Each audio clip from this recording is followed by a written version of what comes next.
back to the Rod Pod. My name is Gina, and this is my son, Anthony. Oddly enough, this is a mother-son podcast. And so if you're here for the first time, welcome.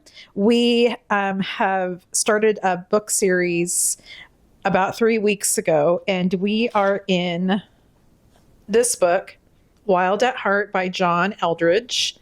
And it is discovering the secret of a man's soul. So I have been married for 27 years to a man, and I have been a mother for 27 years as well. And this book helped me just have a better understanding of things that I had no clue about. So if you are a man or a woman and you want to just take a deeper dive into the heart of a man, this is a good place to start. So today we are on chapter 4, and it's titled The Wound. The Wound. So, brother, how you doing? That's a loaded question. We also need to address, it's been, I think, 2 weeks since our last ep, right? Yes. So was it 2 weeks of no episodes? Yeah, no episodes. Yeah. So sorry about that. Just life. Just life and assassinations and such. Yeah, let's not get into that. You don't want to? No. You really? Okay. All right. Yeah. All right. But let's just say that continued prayers for the family, for the children, for the wife, and anyone who was affected in that circle. So, I mean, anyone's lives are going to be, affected. So, so continue prayers for the family, of course. But back to the book. I have a note here. What was your gut level reaction to this chapter? Did you write that on your sticky note? Yeah, I did. I wrote it on my sticky. What did it? There are 2 questions on there? There is. Okay. What? My other question is. Save it. Okay. My gut reaction was, oh man, I'm gonna have to say this on camera. No, I mean nothing crazy, and I don't think anything. It's just this probably was like the most, not vulnerable, I guess, like raw topic that I have had to address on the pod. Like, I don't know, like talking about, that's not true actually. It's just, I don't do it very often. But it's really digging deep into like how I am wired, or how I was wired, in terms of developing into a young man and my direct relationship with dad. And then in like, cause I was listening to it, the book exists on Spotify. You can listen to it by chapter. And I took a mental note in the store of like, or not a mental note. I just noticed that I was taking longer to like grocery shop than usual. Cause I would just like kind of stop in the aisle and just like listen and like contemplate what Eldredge is saying. And I'm like trying to remember these things that he's saying that like formulate certain aspects within a boy. And I'm like, what happened when dad said this? And I'm like, am I misremembering or stuff like that? So, it just made me think a lot. So I know you have highlights that, I will likely have thoughts on. Okay. Yeah. So we'll just take it by section. So, I'll just start off the very first like paragraph of the when the chapter begins. I'll just take a excerpt. He says, every boy in his journey to become a man takes an arrow in the center of his heart, in the place of his strength, because the wound is rarely discussed and even more rarely healed. Every man carries a wound, and the wound is nearly always given by his father. And so that's basically the kind of the introduction to this chapter. And so hopefully we won't lose you guys, because I know sometimes when when it's, matters of the heart and healing, sometimes people want to tune out because it's just too painful to discuss and talk about. But we're just going to get right into it. And so the next topic section of the book is titled A Man's Deepest Question. And I was like earnestly wanting to figure out what is man's deepest question. So I'm reading through this section and I'm just going to skip right to it. And he says, this is what John Eldredge says, a man's deepest question within him is, do I have what it takes? Am I powerful? He says, until a man knows he's a man, he will forever be trying to prove he is one, while at the same time shrink from anything that might reveal he is not. Most men live their lives haunted by the question or crippled by the answer they've been given. So again, a man's deepest question: do I have what it takes? Am I powerful? Are those questions that you have pondered without like actually voicing them?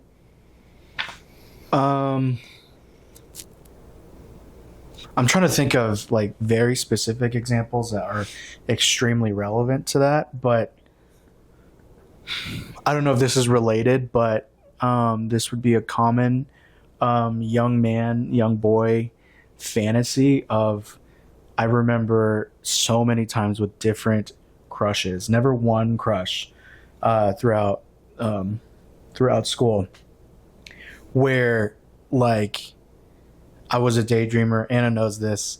I would just like imagine myself like being heroic and then like winning over my crush. And it was like always some sort of like element of like danger or catastrophe where like I prove myself to be like brave or something like that. Or strong. I don't know if that correlates or not. And that's like such a, back then it felt like the world, but looking back now, it's such a small scale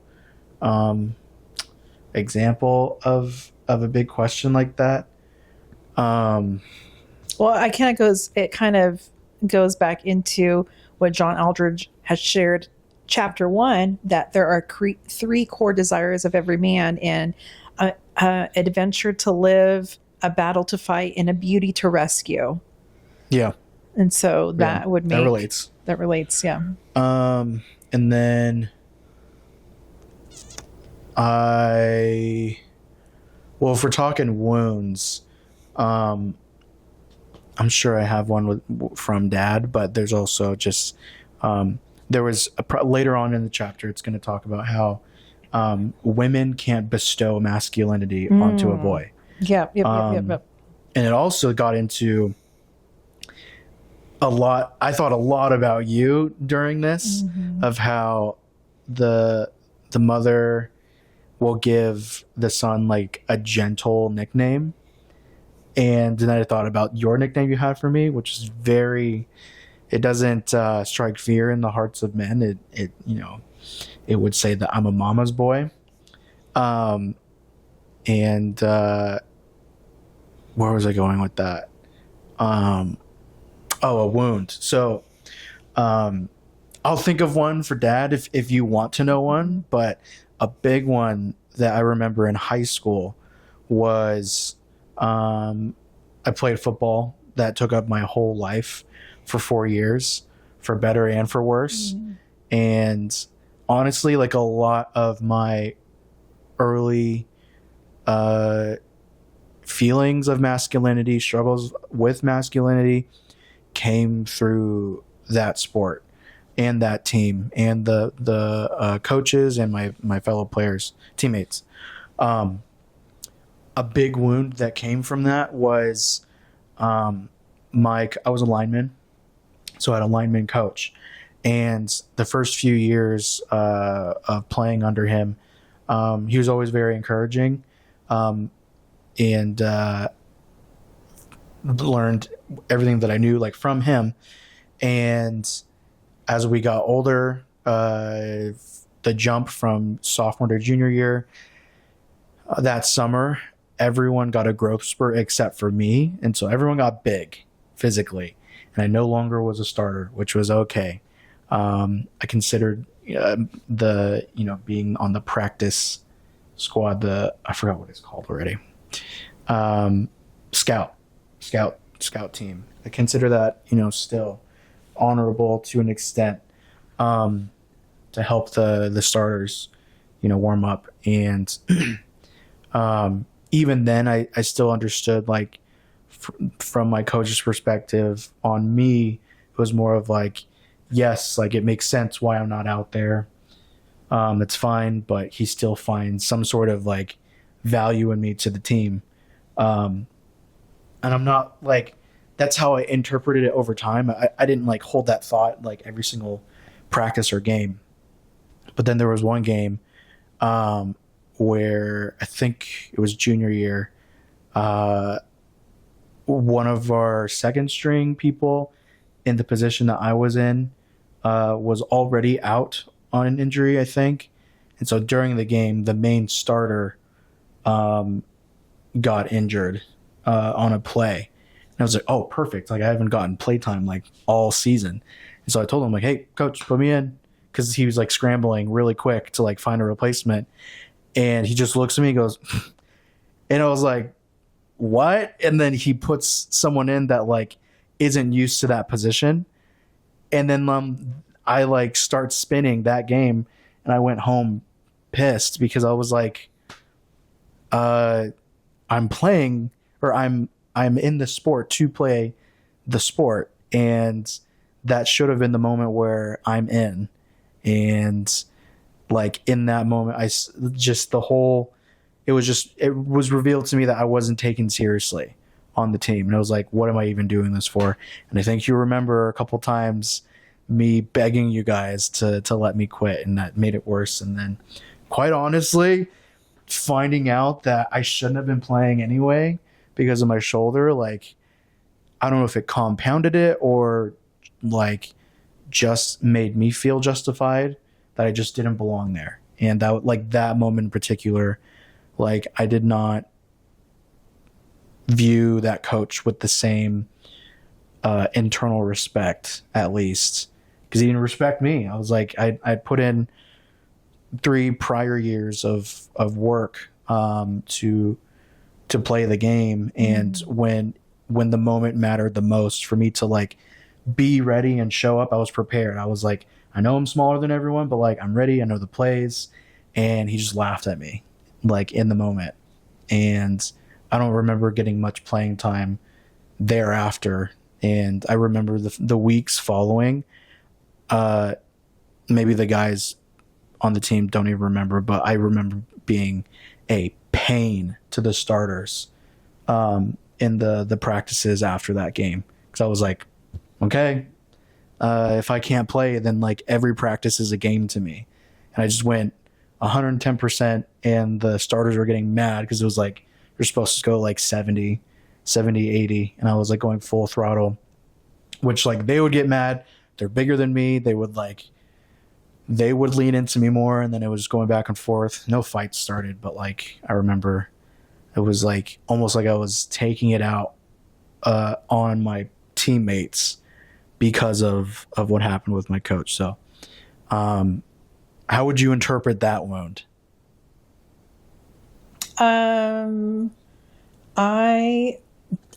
mean, to be honest, I wouldn't know how to interpret it because I'm, from a parent's perspective, we are, and we talked to you about this then, that we wanted to teach you and the girls, like, just finish what you started, and life sucks, and that we always saw football or anything that was going to prepare you for adulthood. like working with people that you don't like, working with people who are disrespectful, that don't value who you are. Because you are going to run into those people like in every circumstance in the workplace. And, high school football wasn't going to be any different. And so that's, from a parent's perspective, that's how we saw football. So my response to that is that broke me.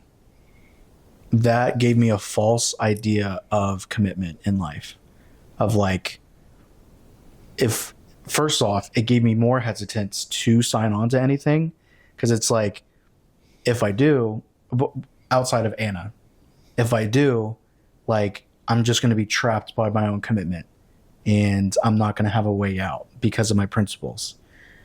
Or it's like, when things do get bad, like when I am getting burned alive and I do have the adult capacity to remove myself from situations, I don't, because it's like some weird internal mechanism of like taking the abuse because that's the principled thing to do. But it's not always healthy. And so like I've spoke with you guys, like a lot of it has been employment and of like sticking around.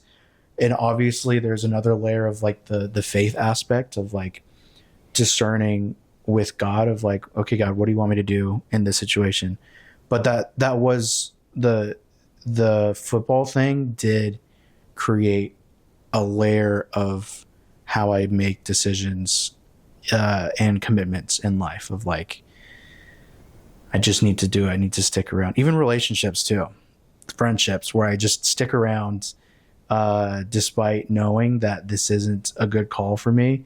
And then there's the aspect of faith where it's like, okay, I just need to love and show Christ's love and just trudge through it. And I'm learning now that, because like as our listeners know and as you know, I went about my faith and with decisions as was put as an example in King David when he was in the wilderness. He wouldn't go into a battle unless God explicitly says, go fight that battle. And I was like, okay, that's just how I'm going to do everything. And then over time and through people, one specific example, a good friend of mine was like, well, David's son, Solomon, was a wise man.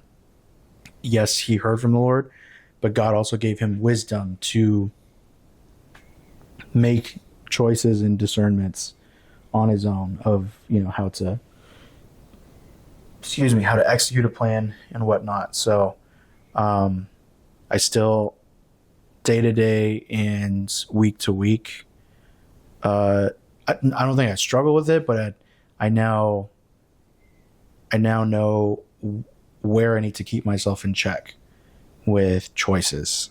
But God, no matter what, God is always, I try to have God involved in that. I try. Right. Yeah. And I think it depends on the circumstance, because David, not every circumstance. I mean, David was in like it was constant wartime. It's life or death for him. And Solomon, it was a time of peace. So it's kind of, two different, lifestyles basically. So, but yeah. Do you feel that, I mean, you've already shared that you were able to glean some life lessons from that wound. And it sounds like it's now helping you kind of filter and make better decisions based off of that experience. Which one? Football. The what you said, it broke you. Well, there's a lot of different ones. From the particular coach example, or just overall? You mean overall the football experience? Yeah, overall the football experience.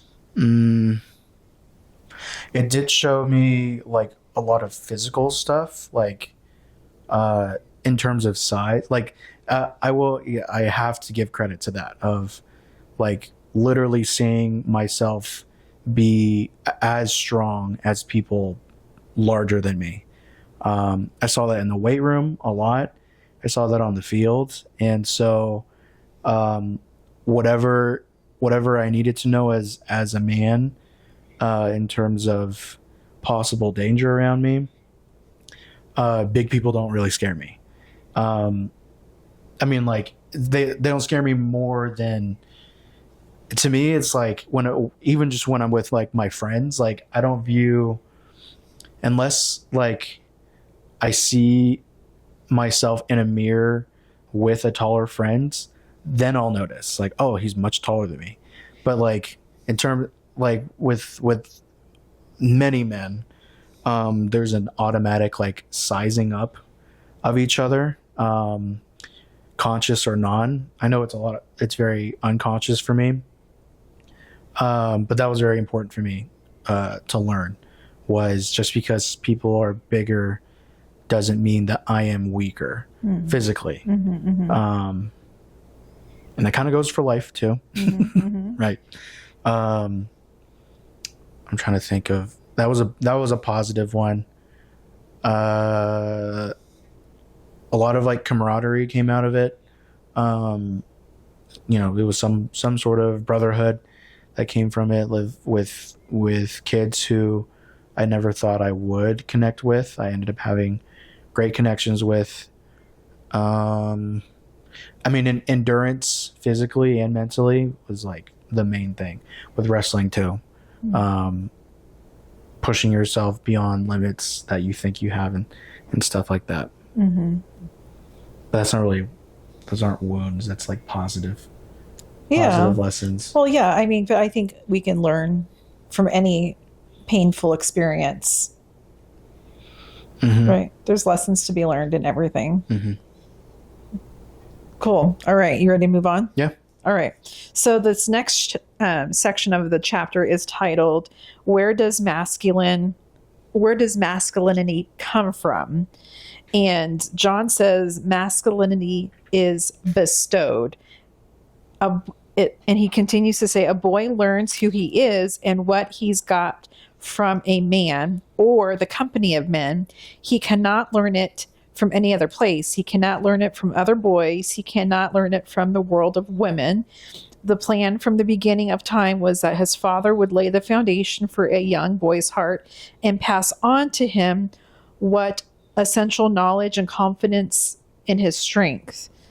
Dad would be the first man in his life and forever the most important man. Above all, he would answer the question for his son and give him his name.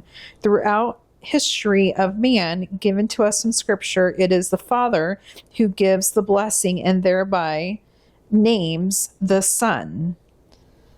And one of the many examples he gives is the part where Jesus is being baptized, and when he comes out of the water, he says, "You were my son, whom I love. With you I am well pleased." Luke 3:22. In other words, Jesus, I am deeply proud of you. You have what it takes. And so, do you have any comments on that section where masculinity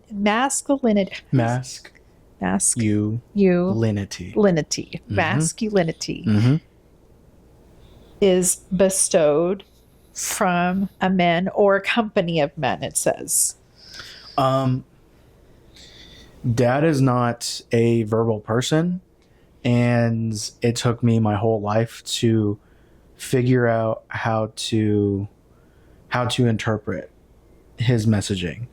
And quite literally, like you had told me early on, and he had already also told me that like his love comes through his labor.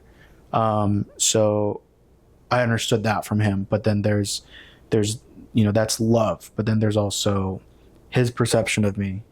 And the positive sports lesson that I learned was through wrestling. It was the one tournament I ever won. Do you remember?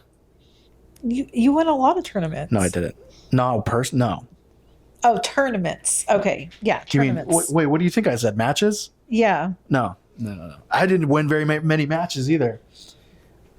I disagree. My but- ratio was very imbalanced. Very. Okay. I have enough wins. Anyway, so it was sophomore year.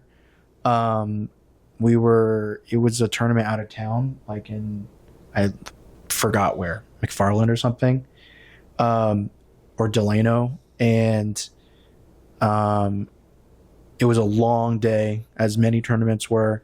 I know you weren't there, or no, actually, I don't think any of you guys were there in the early tournament, like early on in the day. And I only ended up having 3 matches that day. And I remember the first match, my coach was there. I stuck to everything that I knew. And I really don't remember the first match, but I remembered it was like oh shoot. Oh, I need to plug that in. One sec. Actually, I'll just keep going. Okay. I knew that I had to stick to the basics, so it wasn't that memorable. But I don't think it was a short one. Is this gonna come back on? Maybe. There we go. Back on. First match, unmemorable. Memorable. My gosh. You can tell it's been 2 weeks. Masculinity. Yeah. Second match was like a couple hours after that one. Still, you guys weren't there yet. And like that match, my coach was already coaching another one for my other teammate. No, we had 2 coaches at that time. So yeah, they were like spread out. So I ended up not having a coach for that one. And one of my friends like, I don't know how this, I guess it has to happen every now and again, but the ref just let one of my teammates be my coach. So he sat there and it was encouraging to know that he was like there for me. But I didn't listen to anything he was telling me. And that one felt good because I was like, oh wow, like I'm just doing this like by myself. Like there's no one. Yes, my teammates there, but like all of this is just me right now. And end up pinning the guy. And then a couple more hours go by and it's like the end of the day, and then you guys show up. But it was like you guys were pulling in right as I was about to start my last match. Do you know this story? Oh, this is like, so. I think about this story all the time. It's like crucial to mine and dad's relationship. You've Really? never heard this? No. Oh. And so yeah, you guys were just pulling in. I remember like you were held up with the girls getting like dinner or something. Because I think there was something else going on that day. And that's why you guys were really late. You only caught the end of it. And I remember finding out that my last opponent was this kid who I wrestled at my last match ever, my freshman year, and he whooped me the past year, and I was nervous because of that, but also I was like, I'm doing so good. I've done so good today. Like I got this, and I remember. I think Dad just texted me that you guys were there, so I didn't see any of you. And I had my coach for that one, so I was like, okay, good. Like I'm like all ready. And the match starts, shook his hand, match starts, and I hit a move that like my coach had, because I was feeling cocky at that point. I hit a move that my coach had just taught us. Like I didn't really practice. Like we practiced it maybe like once, and I had my typical bag of tricks back then, and I was just like, I'm just gonna hit this right off the bat. And if I doubt any of you guys know wrestling, but when the match starts, you guys are facing each other. You're like crouched down like this, and we're both the same stature, so it wasn't much of a stretch. And I, with one hand, cupped the back of his neck, which that's a standard move, but then like very risky, but holding his neck here, I reached with my other arm and grabbed the back of his heel, and you basically have to like squeeze together. So you basically like squeeze his neck to his heel like that. And if you're strong enough, you can get someone down. But if you're not strong, you're basically doing this. You're opening yourself up to get double legged or single. You're making yourself vulnerable. And I did it and then pinned him. Like he knocked him down like right away. Or maybe I don't know. It was definitely under like had to have been at for sure a minute of the match. And pinned him like immediately. My fastest pin ever, easiest win ever. And the ref, calls the pin, raises my hand, and I remember like as soon as he raised my hand, I noticed Dad in the bleachers, and like we didn't really talk about this, what was going through his head. So I might have interpreted his face differently, like what emotion, because I don't think he was like crying of happiness, but I could tell he was just like, I don't know. I don't know what to make of his face, but it was like I noticed him as soon as my hand got lifted, and I saw that like he saw me finally like win the entire tournament for my weight class. And then I think you guys showed up with dinner or something, and then everyone got to see me stand on the podium, and then I got to win the like some MVP award, because I think my coach had told the program that like I just beat the kid that beat me last year or something like that. So it was like extra icing on the cake that like not only did I like win the tournament, but I also like got like a cool like extra reward for being like a cool story that weekend. And that literally was like, in at least from son to father, literally that was all I needed out of sports. Like, yes, I enjoyed wrestling a lot more, but I also hated it physically a lot more. And then with football, it was like, there's so much effort that goes into it for me to like, that's why it was frustrating that I didn't start. Cause it was like, that's where it's all supposed to pay off. And if I'm not starting, then what's the whole point?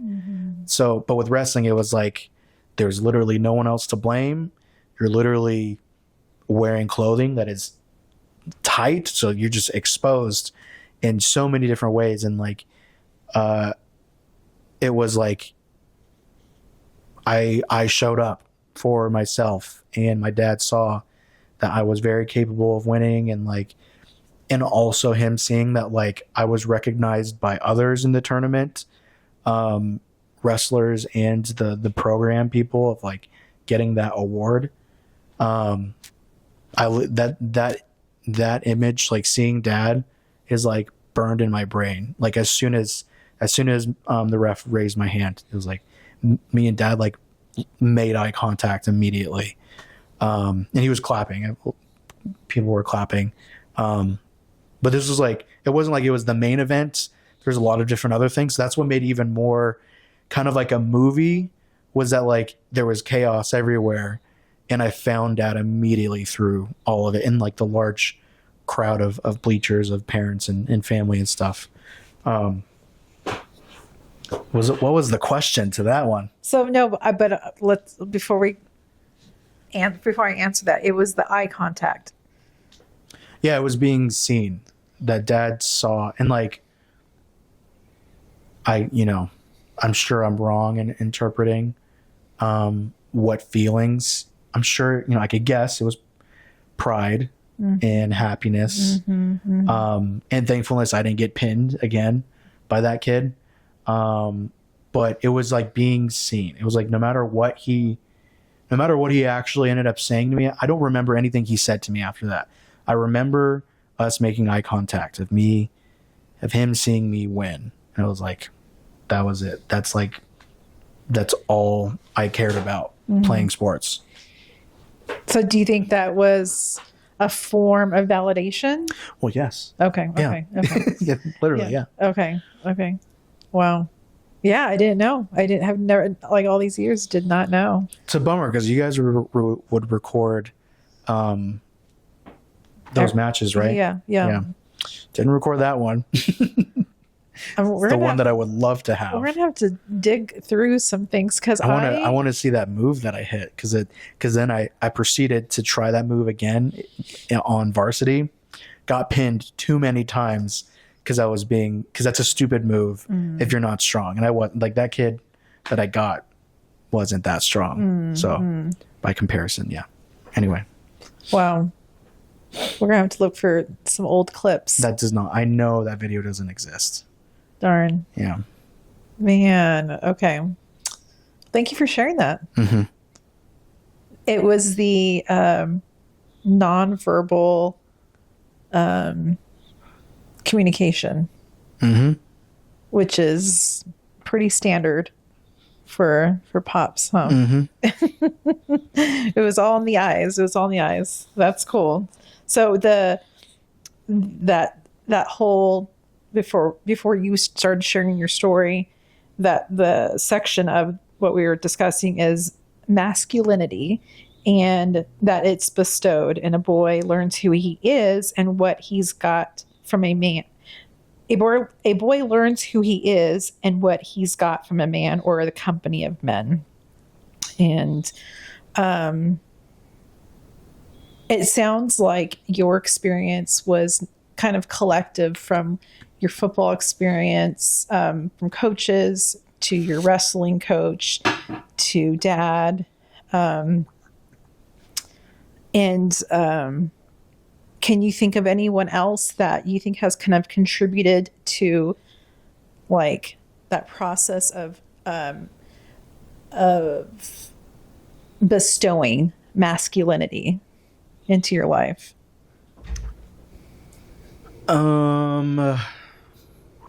Do you think there's other people?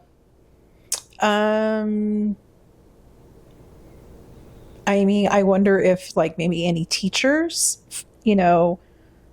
stand out, whether it's through elementary. I forget I have male teachers, so no. Oh, okay.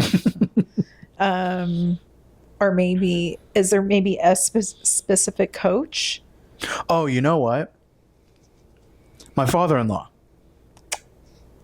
Ray, he actually just told me today. He's like, I'm sorry, I don't listen to every single one, but he's like, because he's read this book, and so he's excited to listen to it. So Ray, you better listen to this one. You gotta look into the camera and tell him. Yeah, Raymond. Out of all of his kids, I'm the only one that should be calling him that by his first name. Some of them, Anyway,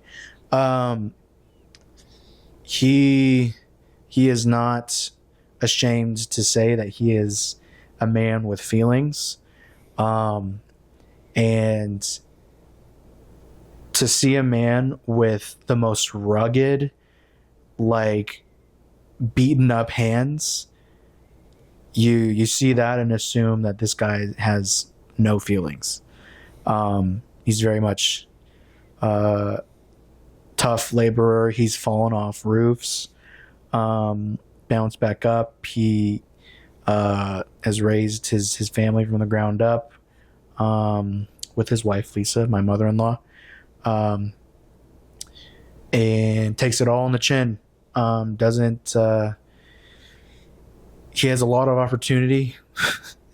Life has tested him to lash out, and he has not, from what I have seen. But with that, he is very gentle. So it's like he's not reacting negatively.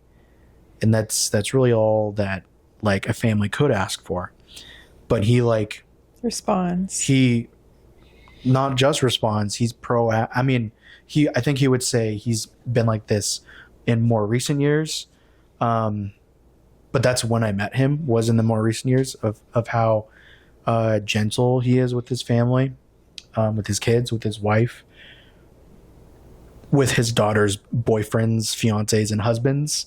To which, little life update: my sister-in-law just got married, and so our, the clan has gotten a little bigger, and that was a great time.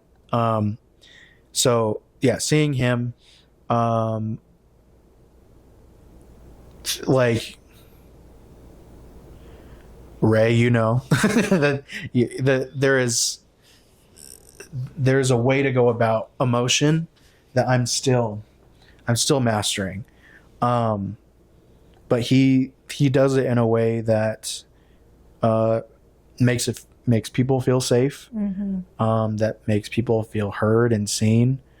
And I owe a lot to him in showing me how to be more gentle with his daughter. Whether he intended to, I'm sure he did. He was probably trying to coach me, which would make sense. Gave me a lot of advice unintentionally of how to handle a wolf woman, because they're very intense, as the three of them would not deny. And there was a time when I would get jealous in our early marriage, because just so much chaos was happening in our early first year of marriage, and Anna would have the knee-jerk reaction to call her dad for advice or for just a lot of advice, and then some comfort. And it would make me mad, because I'm like, that's literally what I'm here for. And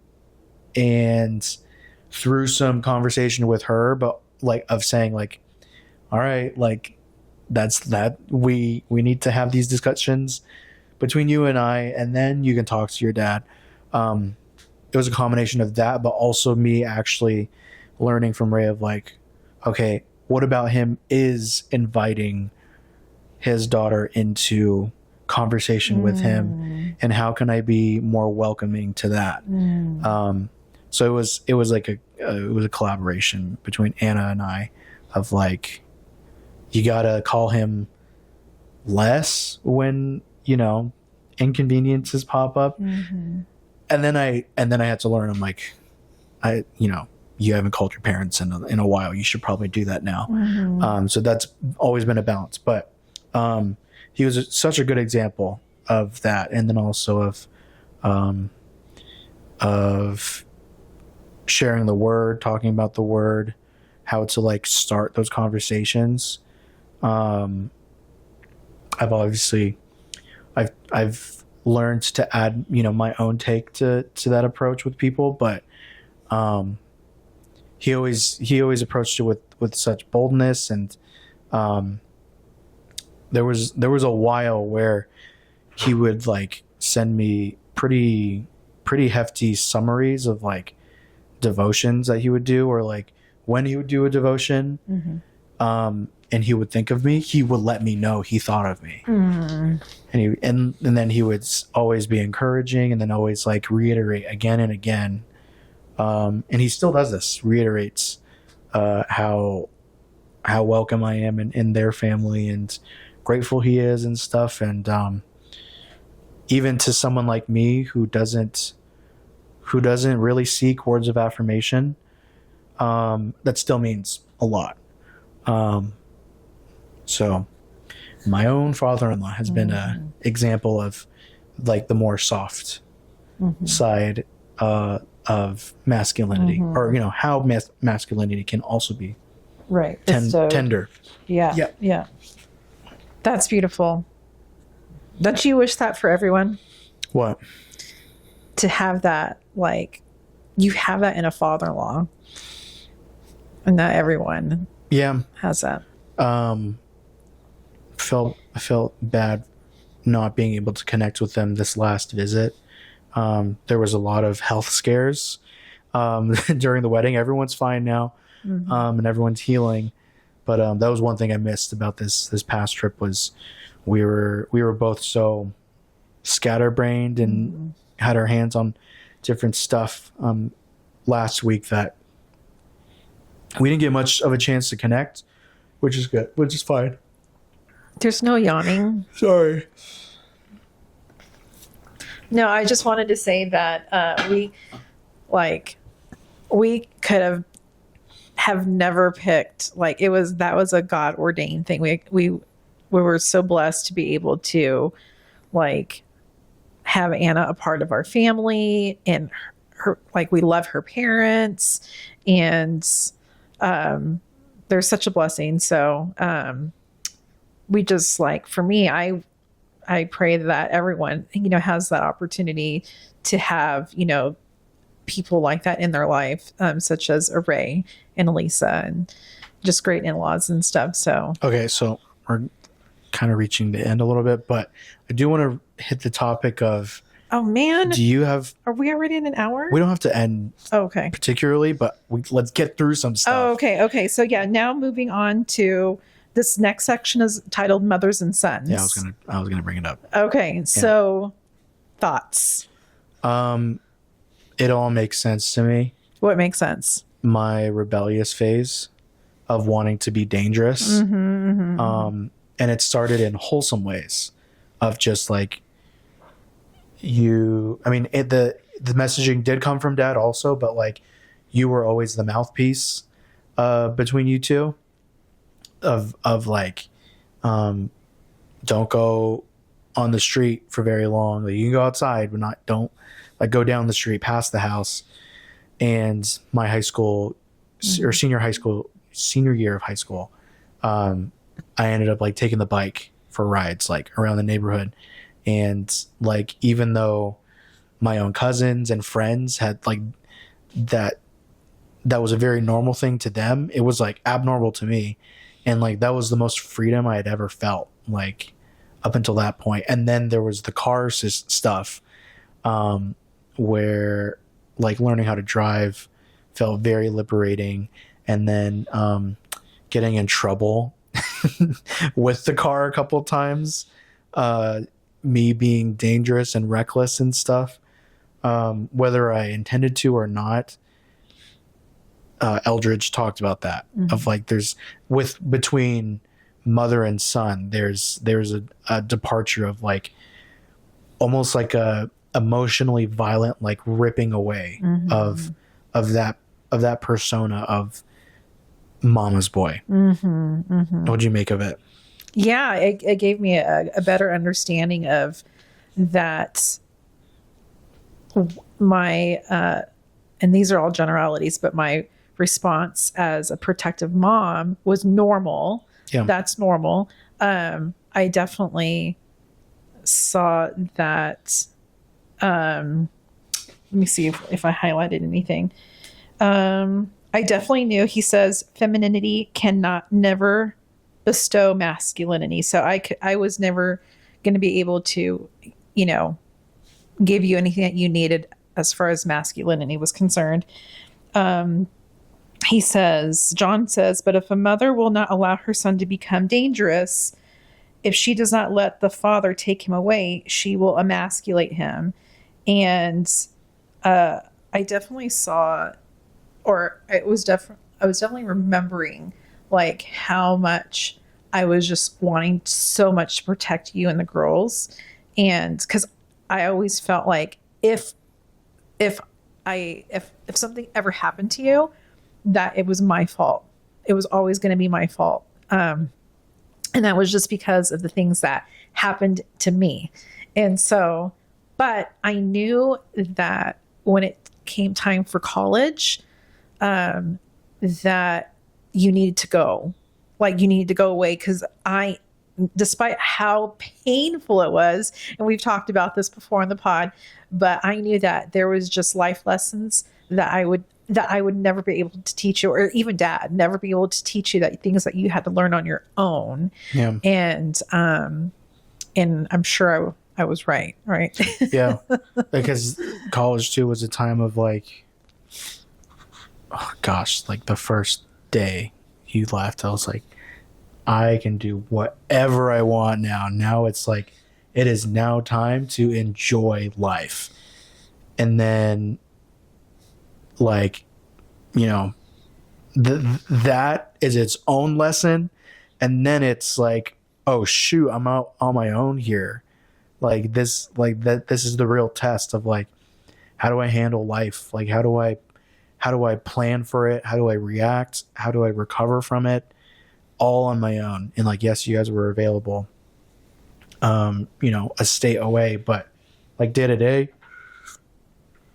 it was fun being the master of my own time initially. And then it was like, oh man, like I have to set my own routine to be successful here. And I didn't get the hang of it until probably after college. So yeah, any more thoughts? Let's see. He just says towards the end that the invitation into a man's world, a world involving danger, implicit in the invitation is affirmation. You can handle it. You belong here. And so, yeah, just not. I was just trying to just recall any, like, I think any ways that it sounds terrible, but like, I'm like, what ways did I emasculate you, you know, through like junior high or high school? And, I mean, I do have some regrets. Like, I think that I remember in middle school, I used to help out with the flag football team. Yeah, that was damaging. Yeah. That you shouldn't have done that. Yeah. I was like, that was too much. Yeah. That was too involved. And then I understood, surprisingly, as young as I was, I understood that I kind of just had to bite the bullet with you on that. Cause it was like, I don't want to push you away. Like, you want to be involved, so you're just gonna be involved. And like, my friends honestly did not make fun of me as much as they could have with that, because that was just cannon fodder for jokes. Sure. Yeah. But they didn't as much as I Expected them to. No, not at all. I still hated it, but like, it was fine. Yeah. Yeah. It came out all right. So sorry, I was obsessed with you guys. I know. Yeah. But when you're a lineman coach as a woman who, like, you need to push on your opponent's chest, that's a gray area. Yes, it is. It is. So anyhow, moving on. Mm-hmm. So the next section of the chapter is titled Strength to Strength. And he says, what is mostly passed along is the masculine blessing. When a father and a son spend long hours together, which some fathers and sons still do, we could say that a substance, almost like food, passes from the older body to the younger. And at the beginning, he says masculinity is an essence that is hard to articulate, but that a boy naturally craves as he craves food and water. Can you recall, like, was there like a moment, or is it just a period of time where you can feel or just know that like masculinity is being developed, or the strength is being transferred to you? Like, because I guess going back to, I'm capable, I can do this. To be specific without being extremely specific, for protection of logistics in our personal lives, kind of you guys moving back to Arizona into the same area that we live in was affirming, because it was like this home has what Anna and I have been fighting for since we got married, and like the point of like more consistent peace and relaxation that we find here, that's what we've been fighting for with like for this home and our jobs. And so it was like the home aspect. And then like you guys want to move here and you're looking for recommendations and you come here. So it's like, oh, my own parents, like you guys desired obviously to be near us, but like you accepted a similar home, which to me was affirming in terms of like this home that I've built for myself. Like you guys, you affirm that in your decision to sign on to a similar home environment. Yeah. So it's like, it's almost as if like you guys unintentionally said, if it's good for brother, it's good for us. And it was like, oh wow, like this like small way of life, not small, this major way of life that I am living in literally every single day is good enough for my parents. And then another literal one is the line of work that I did at such a young age and really proved myself at.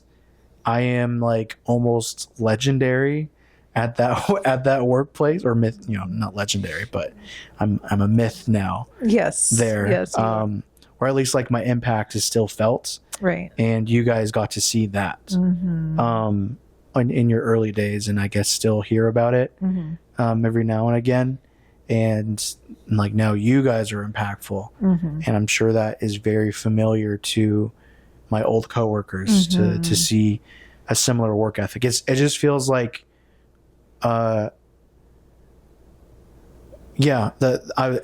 feels like these decisions that I have made as an adult for the past 5 years are all being validated. Or I mean, at least with the workplace one, it's like even in my chaotic years as a young married man, that decision is being validated. And then the more recent one of like the homestead is being validated because it's good enough for you guys. That's my answer. Sweet. Love it. I love it. Yeah. We,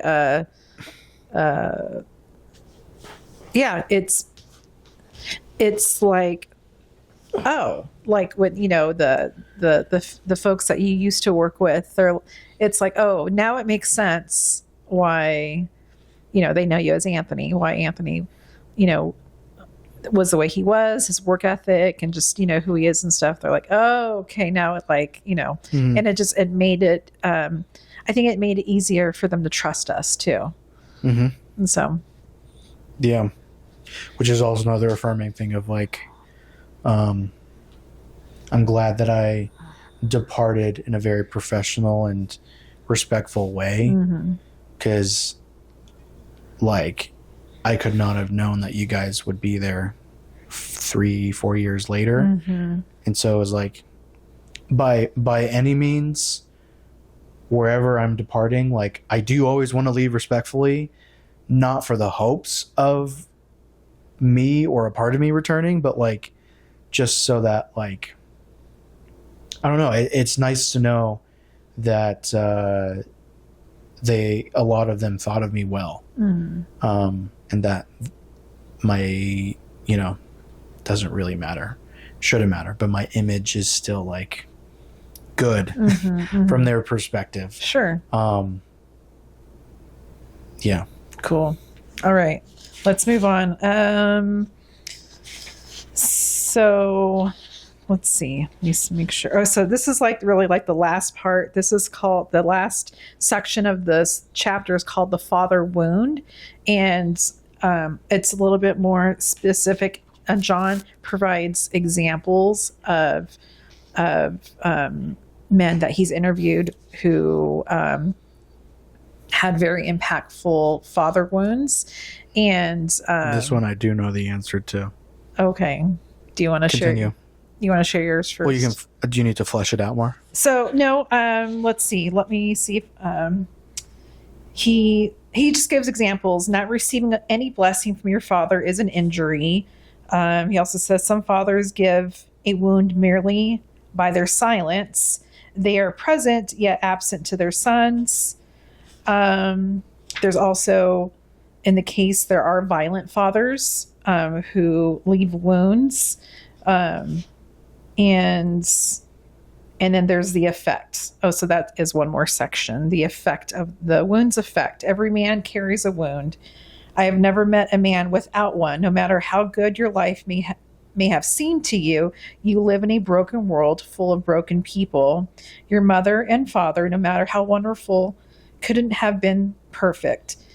She is a daughter of Eve, and he is a son of Adam. So there is no crossing through this country without taking a wound. Every wound, whether it's assaultive or passive, delivers with it a message, and the message feels final and true. So I'll just stop there for now. But how do you want to contribute to that? This was unintended, and I know why it happened, but it happened. With Dad working so hard all the time, very early on, it was told and shown to me that I should not bother him. And bothering, to me, I interpret it as like literally just like interacting with him.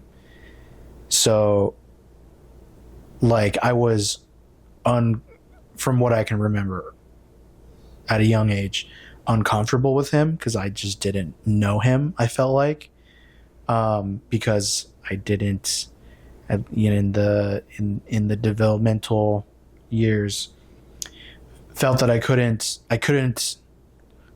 go to him. I had to wait for him to be ready. And I only remember particular instances of being hesitant. But like you had said, like, Dad's tired, just let him. And it's funny because I am the same way now. When I come home, I don't want to talk. So it's like now I get it. But back then it's like, he's my dad and he doesn't want me right now.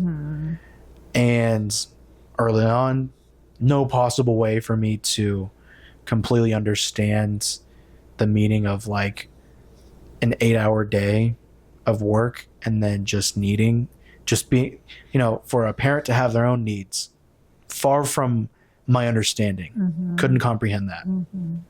So back then it was like, okay, I can't ask Dad for anything.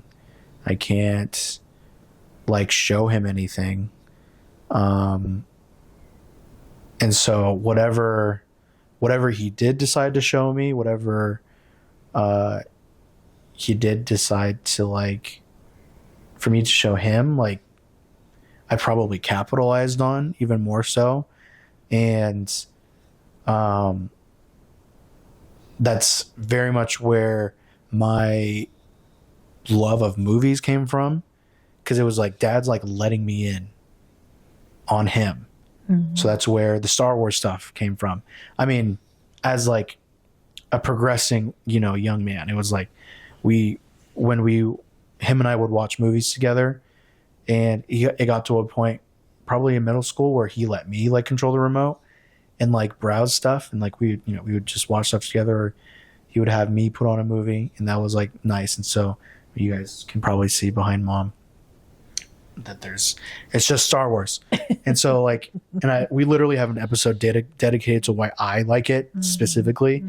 And I don't really jump into how that's connected to Dad, but it is. And that's, it's quite literally, it was through Star Wars behind the scenes where I got into video production, which like leads me to where I am today.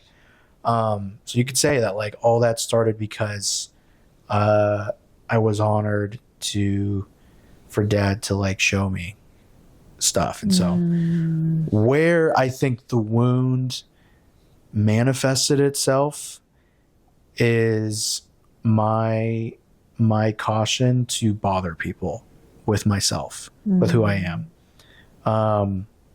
Obviously, we have our own podcast, so there's a mutual agreement that we're both going to yap.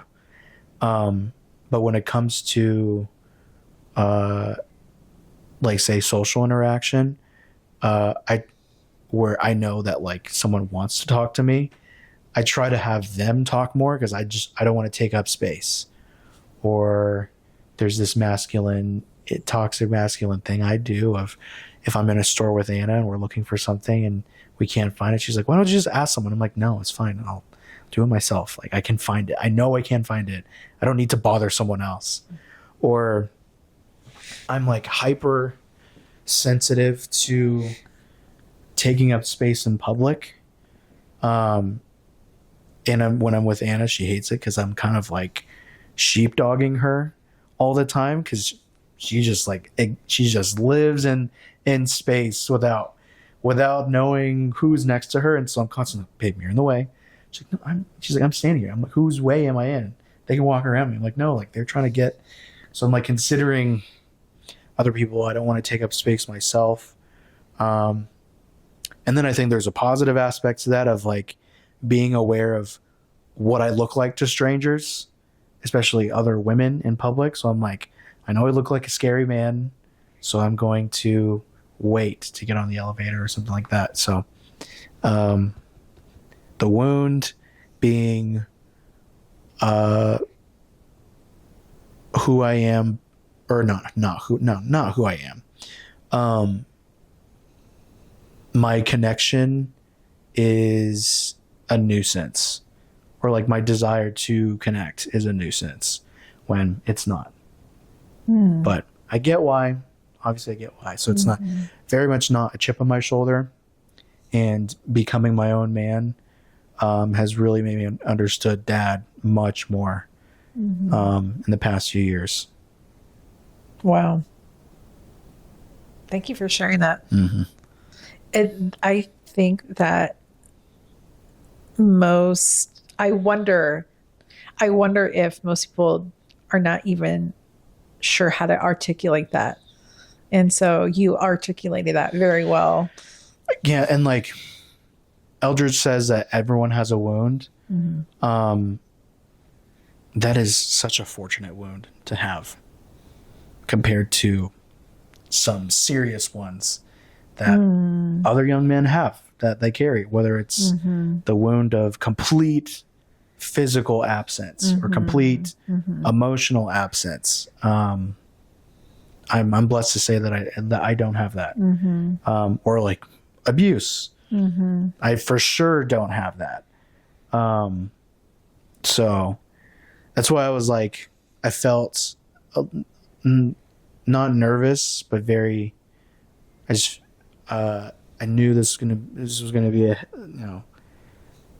one that was difficult to find the words to, because like it's talking about the wrongdoings of a father, and I didn't want it to come off as like, oh, this is my opportunity to like say what Dad did wrong. That's my hesitance of that. But I've done, I don't know, do you guys feel like I walk around angry or with a chip on my shoulder at you guys? I don't feel that way. No. I feel like I'm what's the term? A little self-actualized. Yeah. In respects to like my individuality with and apart from you guys. Yeah, I think if we felt that, we would have never moved here. We would have gotten the hint, like a very strong, it would have not been subtle. And so, no, not at all. So yeah, to share a more extreme example, this part made me think of a gentleman that I know, and his mom died when he was like 13. So that's just right at the age where, you really don't, not that you don't need your mom, but now you are more clinging to your dad. and he was very close to his mom. He was the youngest in his family, and obviously devastated by the death of his mother. And his father was a much older man, and basically, from what I understand, his dad checked out, and he had this gentleman had older siblings, and so they were basically already kind of on their way out of, into beginning their adulthood. Mm-hmm. And this gentleman was basically left on his own to kind of fend for himself. And so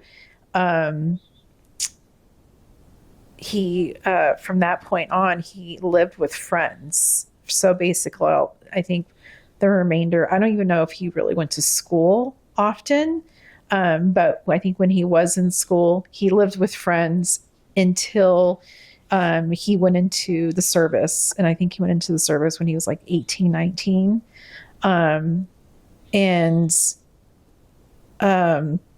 So, and, going back to what John's saying, you can't learn masculinity from your peers, from your friends. You have to learn it from, your father or from a company of men, not, the people that are the same age as you.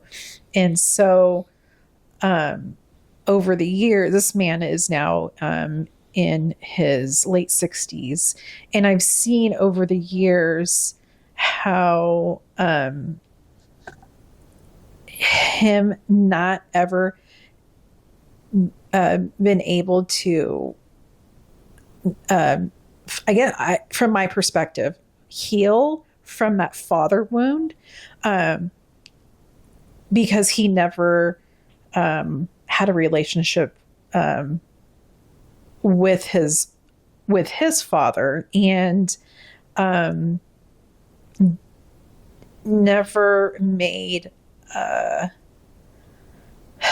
attempt to go visit him or see him like in his older age, which I understand now because he wasn't there for him in his younger years. Mm-hmm.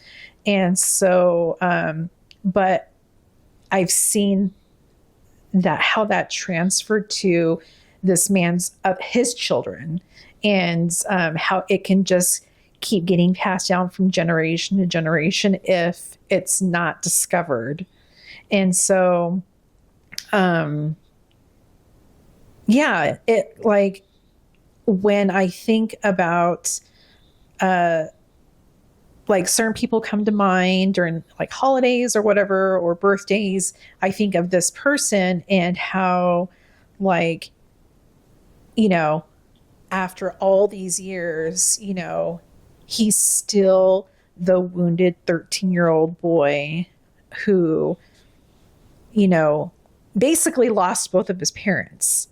And that's like, like, it just, now it gives, like how you were saying, now that you are, an adult, a working man, you see how exhausted you come home tired and exhausted, right? And so, in hindsight, from a perspective from a kid, like, you don't, like, when you're witnessing this, you don't understand what's happening. But now, like, as an adult, I'm like, oh my gosh, like, my heart just hurts for this gentleman because, like, I don't think he's ever fully healed from that situation.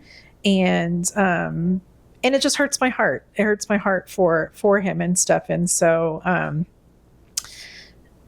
it's hard to understand what someone is going through until you kind of get a small glimpse of that.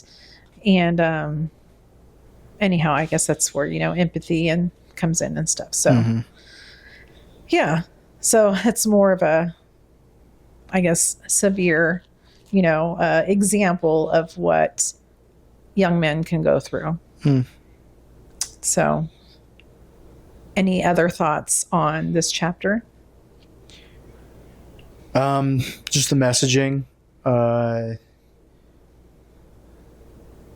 being how impactful, the father to son relationship can be,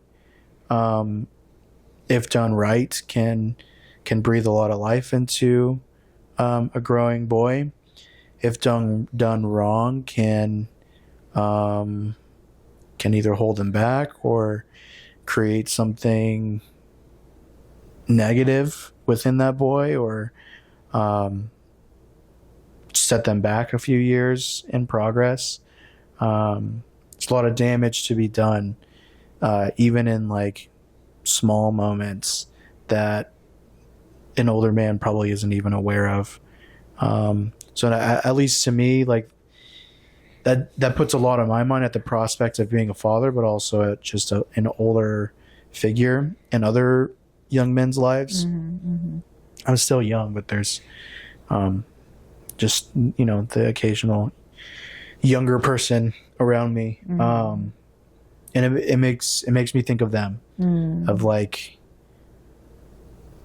I don't think very highly of like, not in a bad way, but I don't think very highly of myself, but there might be others around me that do think highly of me. And if that's the case, then what are they gleaning from me in terms of their own needs as a young man? And am I affirming that? Am I a detriment to that? Am I encouraging that? Am I even being intentional about it? Should I be intentional? Is it even my business to be intentional about it? It's a lot to chew on for me personally. Because I'm older now. Do I even need to view myself as the young man anymore?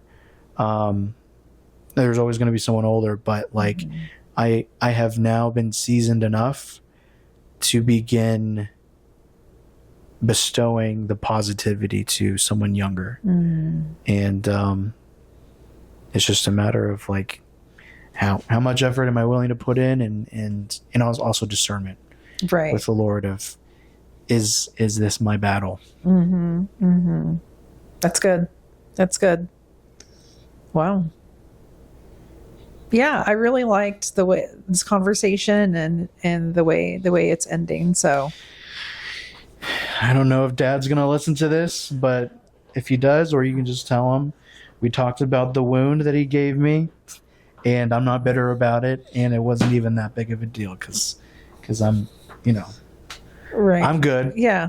I mean, but John, like he says, like everyone's gonna have a wound. Yeah. If you're It's just it's human interaction. right. It's just it's literally human interaction of like everyone does wrong each other at a certain point. It's just Eldridge gave this one like a very defined term for it. Sure. With the father-son relationship. Right. Of like right. what happened. Yeah. It's putting a label on it. Yeah. And I think that whoever's listening, our 10 listeners. We love you. We love all 10. All 6 of you. That again, like us sharing our vulnerabilities and the humanness in our family, that we're no different. Like our family is no different than anyone else's that goes through just stuff, just that is living life. Like if you are alive, there's going to be issues, there's going to be problems, nothing's going to be perfect. Stop yawning. Sorry. This is not a boring conversation. Anyhow, anything else that you want to share before we close? I feel rusty.